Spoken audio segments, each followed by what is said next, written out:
What is up, guys? Rick Hackers here for a Friday Night Magic number 3. Now this is going to be the deck tech and also match 1 with the Red-Black Sacrifice deck.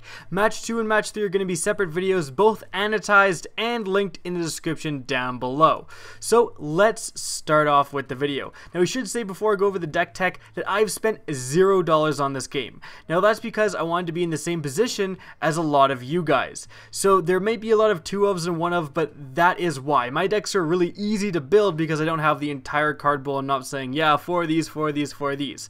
In any event, what is the Red-Black Sacrifice deck? Well, the whole idea is to have a creature, for example, like the Bloodflow Connoisseur, that can you sacrifice a creature, put a +1/+1 counter on it.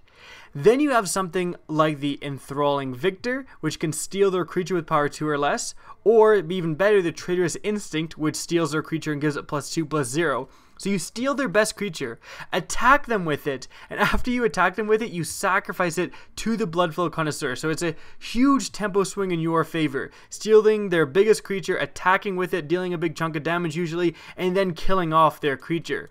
Now there's a lot of other sacrificing themes going on in this deck. There's creatures like the Perilous Myr, that when it dies deals 2 damage somewhere, and the Goblin Arsonist, that when it dies deals 1 damage somewhere, that are also very good to sacrifice. If you have a Perilous Myr and the Bloodflow Connoisseur, you can sacrifice the Myr to the Connoisseur and deal its 2 damage to kill one of their creatures. That happens all the time.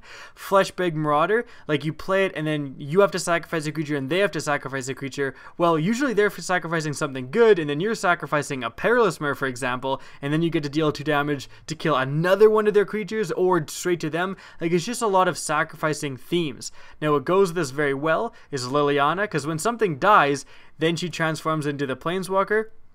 Discarding the cards isn't the worst for you because you can always get them back. Her -X is excellent because, you know, you're sacrificing a lot of your own guys. You can -X her and get back your Perilous Myrs or your Goblin Arsonist. She's just fantastic. Next, we have Bone Splinters. You can sacrifice a creature and destroy their creature. I'm sure you're getting the theme by now. Breed the Bones is in here as a 2-of, soon to be a 4-of as soon as possible. This just really smooths out your draws, and you need a lot of like puzzle pieces for this deck to work. You need creatures to sacrifice, you need stuff to steal their creatures, and you need something like a Bloodflow Connoisseur or an Nantuko Husk that lets you sacrifice stuff. So Read the Bones is excellent for scrying 2, then drawing 2, just finding the pieces that you need. Now, Gravedigger is awesome. You play it and you grab something from your graveyard, a creature from your graveyard, you put it back into your hand. This is great for just getting back creatures that you've sacrificed and letting you sacrifice them again for even more benefit. Now, Police of the Bloodright, sorry, this is just a great card. A 2/2 that also makes a 5/5. Now, the downside is at the beginning of your upkeep, you lose 2 life. Well, that isn't a downside when you can sacrifice this guy and the 5/5 Black Demon with flying stays behind. And you have the cute little, I say cute, but it's actually pretty devastating, of you can play this guy, sacrifice, you know, the actual guy, the 5/5 stays behind, then you get it back with Gravedigger, you play it again and you get another 5/5 demon. You can have 10 power worth of demon tokens in the air, and you can actually keep doing it if you have more Gravediggers. So that's pretty devastating. Now the Winnower is just in here because it is so good. It usually kills a creature, and then it has Menace as a 4/3. It's just an excellent card, so that's why it's in here. The Cruel Revival is an excellent removal spell. Kill one of their guys and you can get back the Gravedigger, you can get back the Nantuko Husk, and probably the most common thing you're going to use is you can get back the Fleshbag Marauder to kill even more of their guys. And lastly, we just have a 1-of the Soul Hoarder. It's just a really good card. A 6-mana, 6/6 flying, can draw cards when stuff dies. It's just excellent card. Moving on to the lands, we have 11 Swamps, 7 Mountains, 2 Dragonskull Summits, and lastly 4 Rakdos Guildgates. You may consider adding a certain number of Evolving Wilds. I don't have too many mana problems with this deck. You'll see there is a lot more black stuff, a lot more than red stuff. However, there isn't too many double black costing stuff until the, you know, very end curve, except for Liliana. And you really do, I found that you really do want red. Like, you want to get out those Goblin Arsonists turn 1, that really helps, and you want to be able to hit your Traitorous Instincts and Enthralling Victors on time. And without this much red, it's hard to do. You really don't get mana screwed. You don't usually have too much red than black because there's a lot of black sources in this deck. So that's it for the deck tech, and I will see you for match 1. Alright guys, welcome to match 1 with the red-black sacrifice deck. No lands, that is an instant mulligan, and all lands except for Trader's Instinct, that is an instant mulligan. We can make this work. We've got both of our colors. I'm going to keep this. It looks like our opponent also went down to 6, so that's not the worst thing in the world. I'm going to start off with the mountain in case we draw an arsonist. Oh, well, it doesn't want me to play right now. This game is a little bit glitchy, not going to lie. Now, because we had the mulligan, and I mean, if we keep drawing lands, if we draw 2 lands in a row, I'm going to Bloodflow Connoisseur, because this is perfect. We have the Connoisseur, and we have stuff to steal their creatures. And we have Read the Bones to reload our hand. What we actually need most of all is lands. Now here's the problem. We didn't draw a land. So if we don't draw a turn 3 land, this is going to be devastating. This is going to be a crappy hand. I mean, in fact, I might even Read the Bones right away on turn 3 if we draw a land. Just so I can guarantee that we can do stuff from then on. Okay, thank goodness. And, oh geez, they haven't played anything. I'm tempted to play the Connoisseur because they haven't done anything. And then if they play a creature, we can Read the Bones. But I also don't want it to just be killed. I almost do... Let's Read the Bones. I want to guarantee land drops. Like, we did have to mulligan, and this is going to make up for a lot of card advantage. These are both decent cards. The Priest gives us a lot of late game. This is our 4th land. Do we need the Priest though? I think we do. I think we put both of these on top and we draw these 2 cards.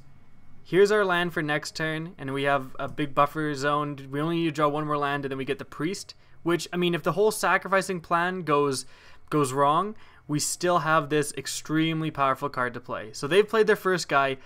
And this is going to be an enchantment deck because you enchant this guy and he gets absolutely huge. I actually did, my second FNM was on a deck exactly like this. So let's get out the Bloodflow Connoisseur. Now, what we actually want to see is them enchant this guy, make it huge, and pass the turn. Because that means we get to steal it, attack back. It's going to be absolutely devastating. And then we get to sacrifice it, which is excellent, excellent for us. And then, well, what we least want to see is a removal spell killing our Bloodflow Connoisseur. That is going to be effing devastating. Okay, so Inferno Fist, and going to be attacking with it. And Nimbus Wings. So he is completely tapped out. Now this actually doesn't get that much bigger.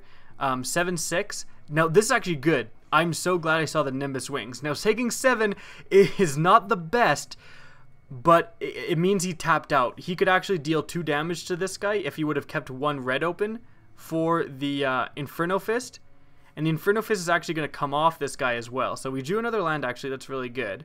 So Rakdos Guildgate. Now we're going to Trader's Instinct his guy. He's going to not be happy. Now that's actually going to make Inferno Fist come off, I learned, but luckily Nimbus Wings stays on. So I'm going to continue here, attack, deal the 7 damage. Ooh, my goodness, he already quit? Come on, dude. Well, I'm going to attack with all, deal the 7 damage right back to him, and then I'm going to sacrifice his massive guy. He must have, that's a problem with a deck like this, and then I'm going to sacrifice this guy. That's the problem with the deck like he's playing. Like, he's playing an extremely fast deck. We're already down to 11. Like, that was insane. He played 1 guy and a couple spells on him. The downside is that, like, I killed his... He needs creatures and stuff to make his creatures bigger. So he might just have enchantments. He might just have creatures that are only good with enchantments, right, in his hand right now, right? So that's the wonky part about his deck. Now, we'll see what he plays now. Well, it's the AI now, so we'll see what the AI plays now. That's a crappy card, and actually, you know what works out perfectly with that is that's a 2/2. I'm thinking we might skip out on the Priest here, and then we get to play Enthralling Victor, stealing this because it's only creature with power 2 or less, and we still get to sacrifice it to the Bloodflow Connoisseur, and we still have all these things back up. So I think we want to use our resources accordingly, otherwise this Enthralling Victor could be stranded in our hand. So we'll take his guy, And we'll go ahead and attack with both guys. We'll deal 4 damage. And then we'll sacrifice, once we're done attacking, we'll sacrifice this Razorfoot Griffin to the Bloodflow Connoisseur. It's going to get even bigger. And then we're in great shape, especially since we drew the second Traitorous Instinct, which means that anything he plays, like the best case scenario for him is if he draws like a double strike creature or something, and then can load it up with enchantments. But I don't think he's going to play anything. Oh my gosh, he plays another Razorfoot Griffin, and he's got 1 mana left open. I think we just steal his guy for the win here. That's going to be the instant win here. Let's just take his guy, and then we're going to attack with everyone, and that should be enough damage to kill him. Continue here, and attack with all, confirm attack, and that should be good. Thanks for sticking around. This guy certainly didn't stick around. Replaced with AI almost immediately. But yeah, that's going to win the game. I hope you guys enjoyed, and I'm going to look forward to seeing you guys in match number 2.